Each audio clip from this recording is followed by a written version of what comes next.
Well, we're working with a company called Freemove, which are promoting the idea of parkour parks around Britain to encourage kids to channel their energy into something positive, just giving them a place to express themselves. So that's pretty much why we're here today in Reading. It was really good. It was great fun. It was a different experience, but surprisingly sort of familiar, if that makes sense. Well, for a lot of people's perception of parkour, it comes across as a really dangerous activity. They assume it's a load of guys getting all sorts of adrenaline from doing the biggest leaps and the biggest jumps, but that's all the perception based on film.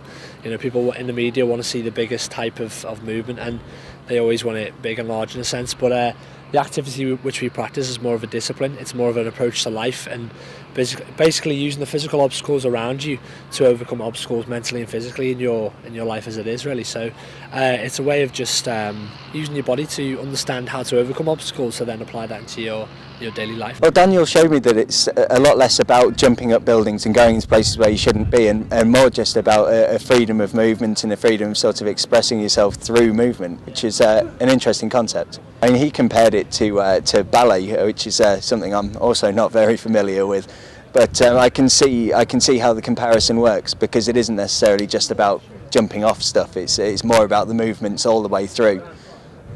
It's necessary, for us all to be healthy in some sort of way, and any sort of activity is essential importance, sprinting, running. But the great thing about parkour is it has all those elements within it.